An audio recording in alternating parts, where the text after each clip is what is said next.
Welcome back to Redbeard RPG and Pillars of Eternity. We're going to continue our exploration of Blackenberry. And keep trying to find Kurrin, as he is...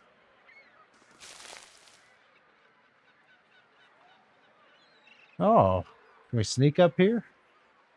The mortared stone wall is sheltered by the eaves. A knotty green vine climbs all the way to the top to an open window to ornate shutters seem to beckon you in. Let's test the vines. You give them a shake. They're thick and sturdy in your hands, but near the top they look flimsier. You might be able to make it to the top if you're quick. I am not quick, I don't think. Let's use the grappling hook. Cast the hook, catches the windowsill. The rope mates taunt. Let's climb the rope. You perch atop the windowsill and you steady yourself with the frame while the breeze cools your back and you detect movement inside the house. Blinking, your eyes adjust to the dim interior. You slip inside the manor. Excellent. I don't know if I looked at the ground floor of this place.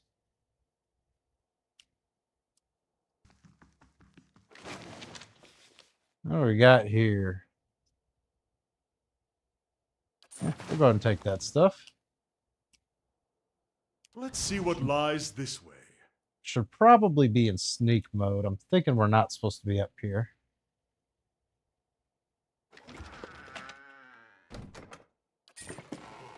Definitely quite a bit of treasure. Yeah, we'll take that as well. Might as well.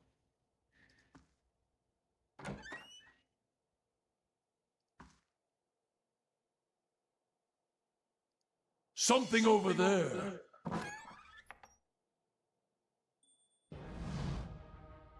Oh, yeah. We're definitely not supposed to be here.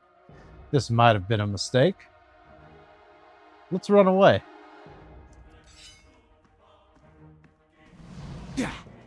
Everybody out of sneak mode. Brave thou Philothili. Okay, we have to fight this guy.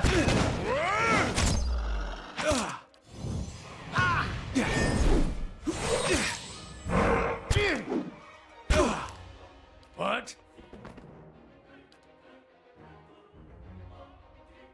All right, let's get out of here and hopefully nobody figures out this was us. So I would really hate to suddenly be wanted in the city. We never did. That might have been a very poor choice. Sure. Anyways, let's hope everything's okay.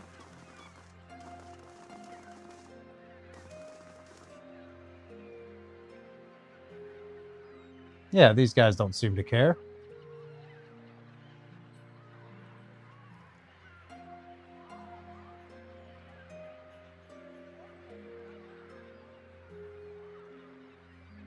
All right.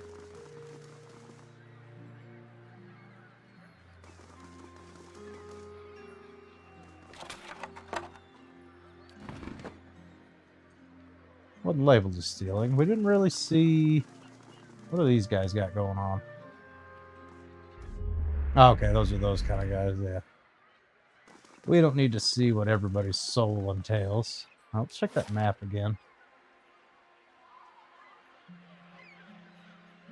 I don't think... Is this the place where we went up the grappling hook? I think it is. Did we try the front door? I doubt we did. Oh, no, we went in this building. Okay. Just kind of hoping nobody recognizes us. Good day, stranger. Good day to you. The burly guard eyes you warily. I don't recognize you. What business do you have in the house of... how do you say? Dominel? Oh, tell me about it. It's an old respected family. Much of Defiance Bay's prosperity is due to Dominel business activities. Now, do you have any further business here? Technically, no. And he gives us the boot. Who would have guessed? All I right. wonder, Well, Aloth, don't you ever feel curious about Isilmir's history? a little bit.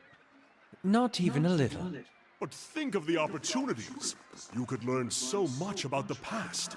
There are some things I'm happy not knowing.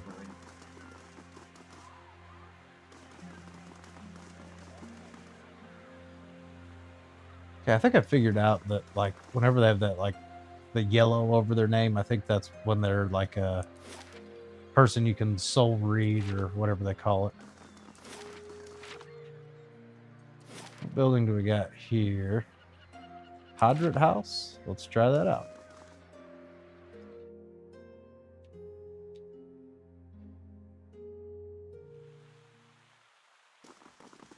All right.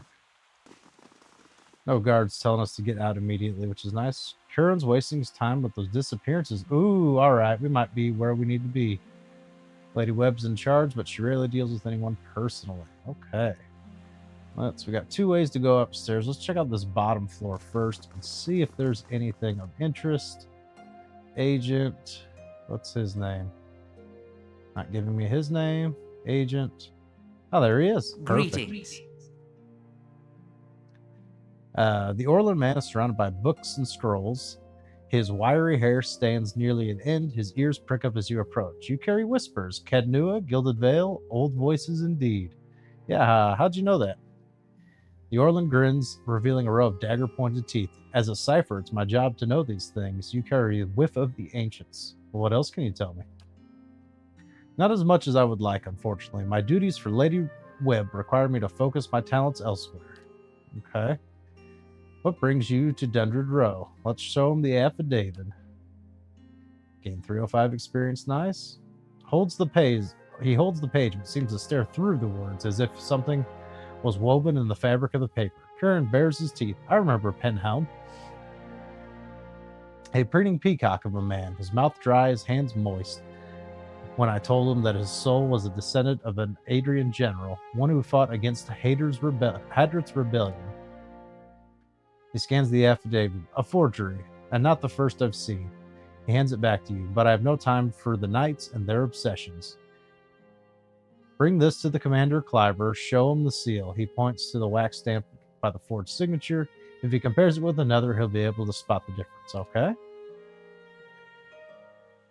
Aloth's gaze flickers at you. Doom a man for the soul of the gods, for the soul the gods gave him. Seems rather unfair.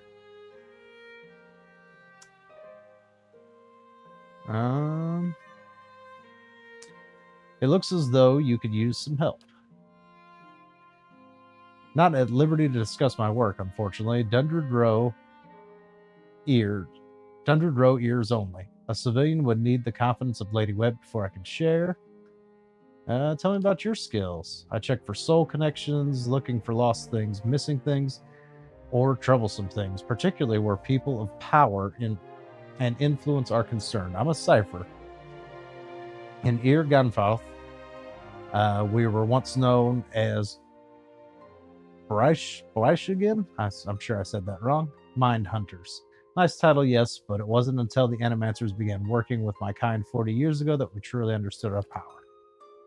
Now we make some of the best detectives in the world. Tracing souls, we can look at a person, see where they've been, or look at a weapon and see who has touched it. Useful for solving crimes, as you can imagine. Okay. All right, now he's saying he doesn't want to mess with us, but while we're in here, let's see if we can find this Lady Webb character. And or you're probably likely just an agent. Agent. Okay, nobody super important. No one in here. These are, I would assume, considered stealing likely. We don't want to get ourselves in too much trouble. We already done that once this episode. We want to remain neutral in the towns. We're not playing a thief character. It's random agents. Yeah, nothing of too much interest here. Let's try over on this side. Let's see. Just looks like a storeroom with a table in it. Nothing too compelling in here. That is not. All right, let's head upstairs then. We'll, of course, go left first. As per usual. All right, what do we got in here? Empty room. Yeah, lots of things to steal. Nothing but agents in here. More things to steal. Now, what do we got this way? Looks like a whole lot of nothing, I would assume. Yep. More of the same this way. Yeah, only things to steal.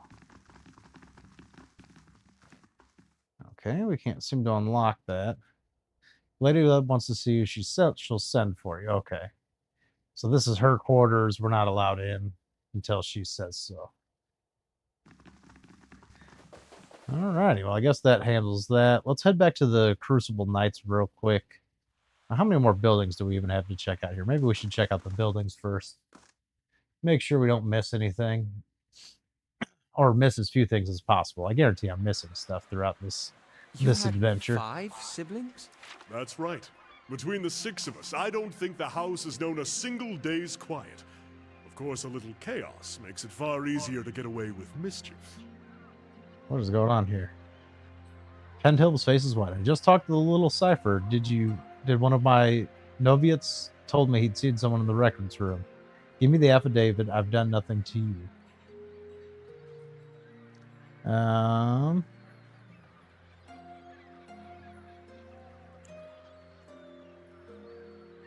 Cheer up.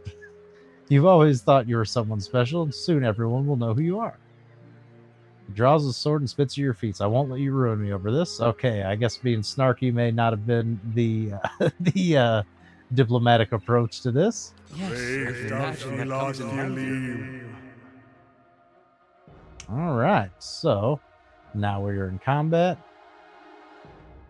All right, we got Penhelm and a couple of noviots. We'll focus on Penhelm first. All right, let's get priest. Let's get some of our healing spells going. Please get it going. For the goddess!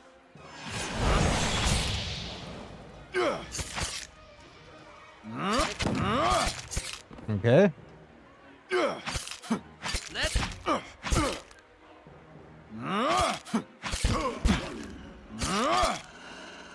good grief.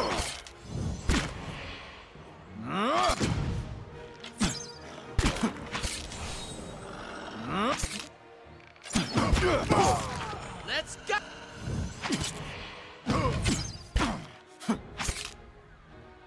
Alright. Wizard's probably going down. Let's back him up a little.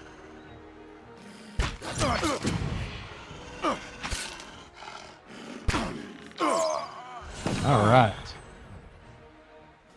The battle was tougher than it should have been, that's for certain.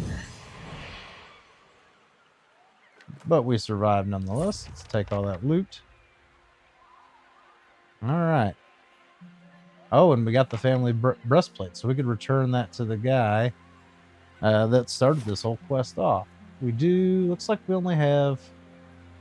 Yeah, we only have one more building to check out, so let's go ahead and do that before we take off.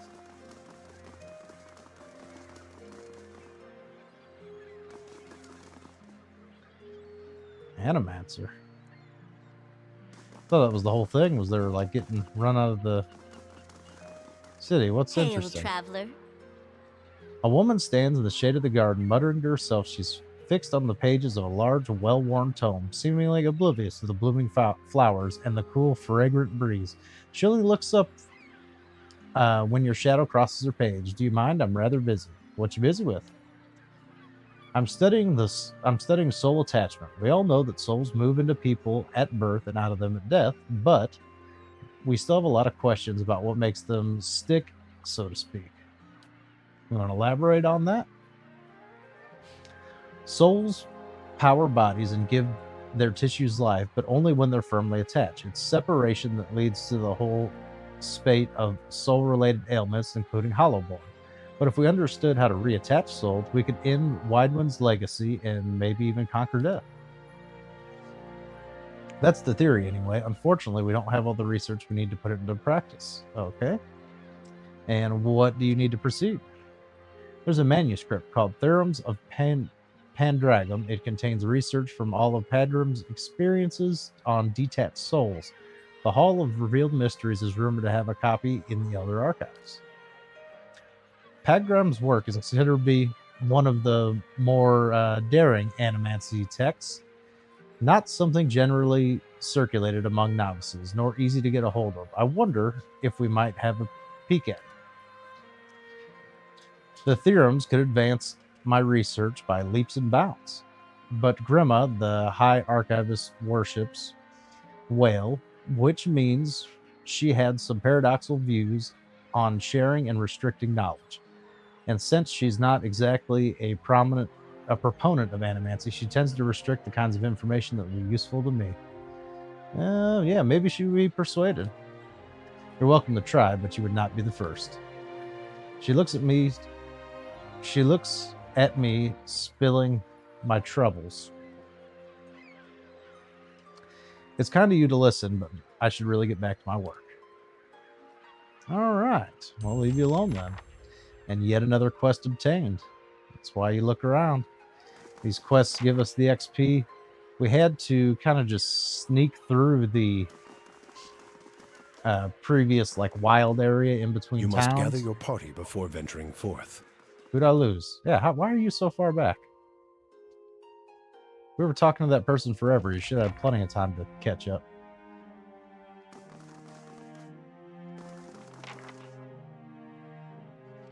All right, we got a guard. I don't even remember what this place was called. My concern is that it's not telling me it's considered stealing, but I have a feeling that will be. We just outright take that book. Let's see if there's anything that really jumps out at us. Not really.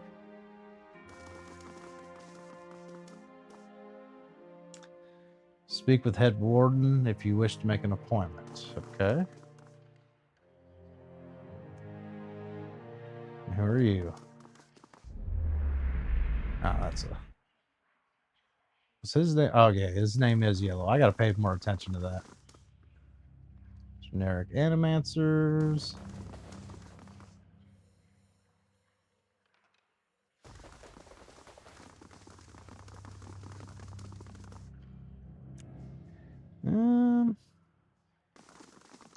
Made downstairs, I assume. Anywhere else to go? I don't think we went into this section. Let's check this section out.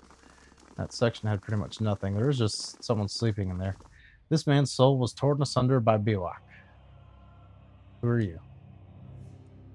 As you see, the patient is unresponsive, common after soul trauma. Let's interrupt. The animator, oh, I missed that. A portion of the soul was recovered near his body. We use this stone as a vessel for transfer. Can you hear me, Oswald? Patient's eyes slowly open before a panicked, wild expression washes over him. Unfortunately, the extended dissociation has permanent side effects. The patient becomes more agitated, grunting and moaning, and tugs at his bonds. With further research, we're confident we'll be able to rehabilitate patients like Oswald. Okay, now can I talk to you? Hail and well met. Hail and well met to you as well. A bald man with a crooked nose gestures in demonstration over a still body of a patient before a small gathering of interested onlookers, feeling your gaze. Have you come to sit in? Do you know anything about awakenings? I'm afraid it's not my area of expertise. Oh. Good day, stranger. I didn't expect that to just immediately end the conversation. You know something about this topic? No. Goodbye. I'd like to know more about the Sanctorum. It's the mission that has attracted me here, the treatment of the disturbed. No one seems to care about them. Here they've worked wonders for them. I've seen people cured of insatiable hungers and uncontrollable urges. I've seen crippled walk and dysphoric smile within these walls. The thoughts that the duck could put an end to it with a single order keeps me up at nights. Well met, friend. And what are you doing here? Close as we are to the Gafanda wilds, we get a number of biowick maimings every year, survivors dealing with complications from exposure. This fellow here has a severe case. His essence is a mere whisper of what it was. I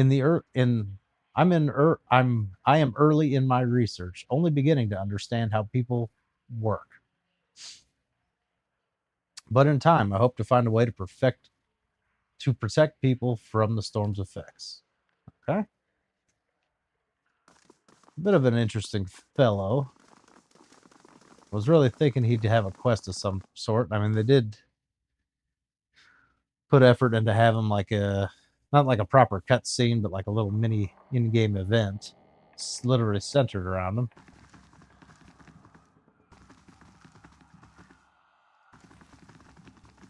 And who designs these places? They're horribly inefficient.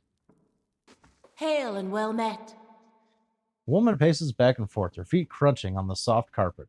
She gestures and mumbles to herself, shaking her head as she pores over page notes. She almost walks into you. Scusi. Here I am, looking so hard for answers in my research, I do not see the Kuth standing in front of me. What can I do for you? I'm looking for an expert on awakenings. She laughs. That would be me. Though I lack the research subjects that has made me more of an expert on counting floorboards, I would like to transfer to Animancy's success in buttressing pre-awakened souls to soothing souls to soothing those whose souls have already awakened. But I need subjects, and most of the patients here are too broken to produce reliable results.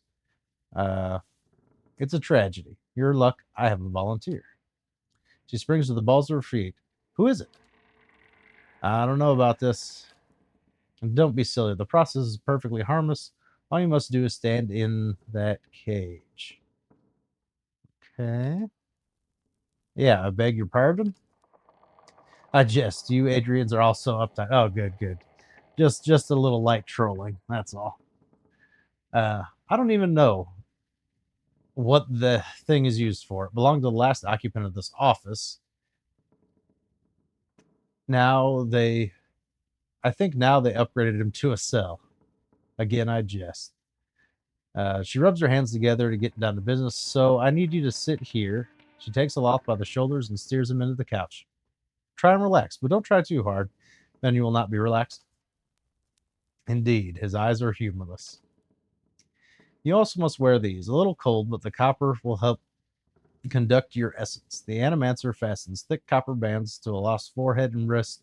She ratchets them tighter. His face twitches with suppressed irritation. Now I'll examine your soul through my scope. She reaches into her desk and produces a long chambered tube. Knobs and dials with small tooth wheels run alongside the device. It's fitted with Adra lenses cut to different thickness and concavities.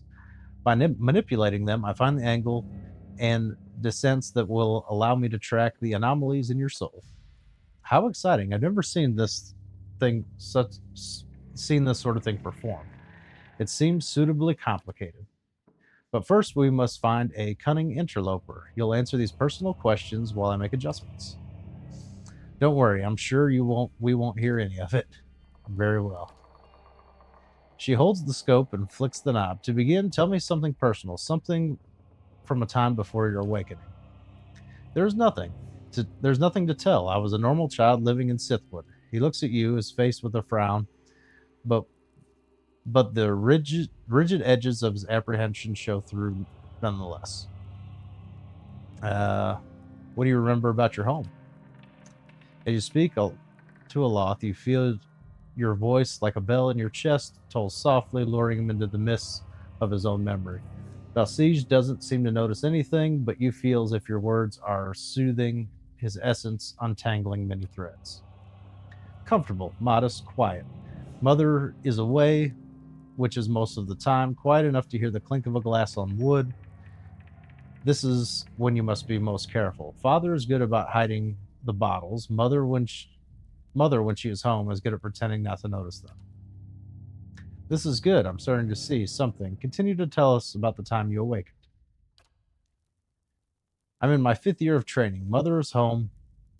I can let my guard down a little because when she's around, he is usually only angry with her, but he has heard that I've had some trouble casting missiles, that my flame shields are unstable. He is furious that I have failed. My mother's presence reminds him that he has failed too.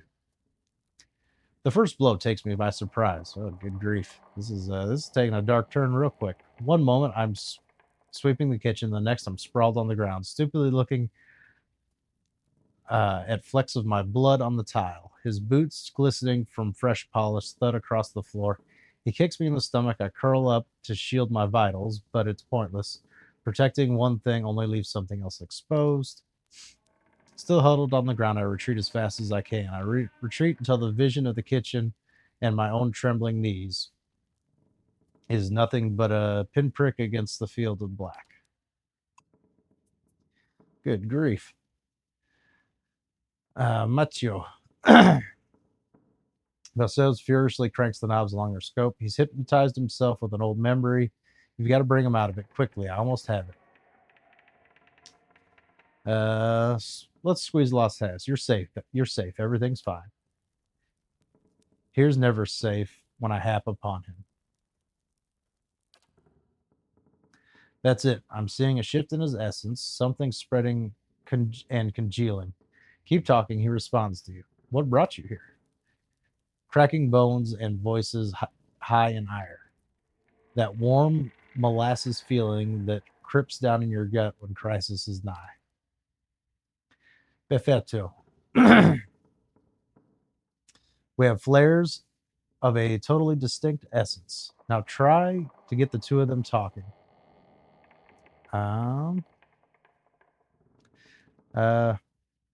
Ithmir, tell Aloth why you've awakened. He's the one needed me, hiding in his bone bag like a turtle in a shell. Aloth's face twists in fury. I never turned it over to you. Good, yes, very good. I can now see the two separate patterns of essence, where he ebbs, the other flows, as if the awakened soul fills the spaces that he leaves empty. Prompts you circling of a wrist. Go on. Izmir, what exactly are you taking from him? Nigh more than I am giving. You should ask what he did with the old man of his, how the last time he laid hand on us, I break it in 3 pieces. Good grief. That wasn't your decision. It's never been your decision. Nigh was the awakening, but now I'm stuck with you, and damned if I let your ninnying drag us both through the scrubber. Ah, very good. Think I finally got something I can work with. I've tracked every one of Ismir's essence throughout the exchange. She had a particularly high density index during most of the heated portions of their argument. Her essence seemed to localize most clearly in the lower portion of the subject's left rib cage. That's right around the spleen, which of course means that she is triggered by black bile. No doubt the subject's characteristic melancholy is to blame. Aloth blinks back to you in the midst of his perturbation. You're not quite sure if he's looking out of his eyes. That's utter horseshit. It does seem as though she got one thing right. Yes, never you mind my years of training. I suppose you have a better explanation.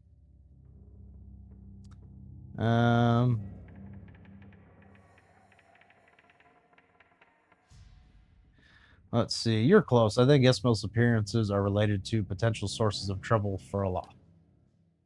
I suppose that could be true. I'll have to check against other research. Well and good for you, but what does this do for me? Basilius frowns at her notes, tapping her cheek with a quill and making a grand show of concentration. However, you catch her stealing a glance at you over the pages. How should we respond?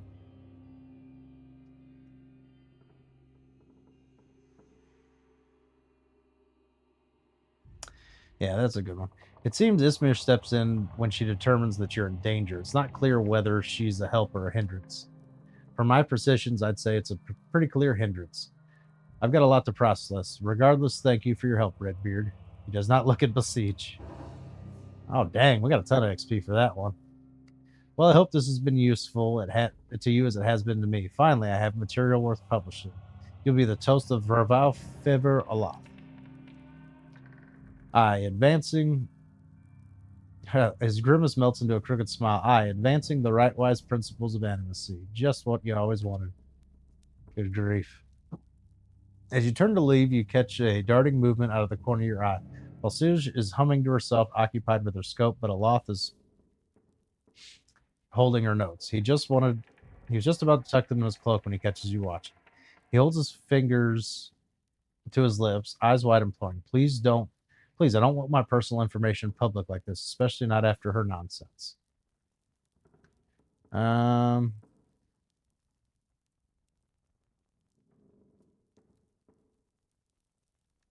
Yeah, that's no, you get your explanation, she gets a research. That was the deal. He slides the papers back onto the desk, giving you an awful look. I'm not going to help you explain this one, scholar boy. Yeah, we can't really... she offered a free service. We can't just like, nope, we're going to take the part that could have potentially benefited... that I guess has potential to benefit you. The animator scribbles feverishly on a parchment scroll, while the free hand dances through the air, counting off unseen objects. His lips move in silent discourse. And here we're looking at Modred, and Modred will have to wait till next time. Thank you guys so very much for watching, and have a good one.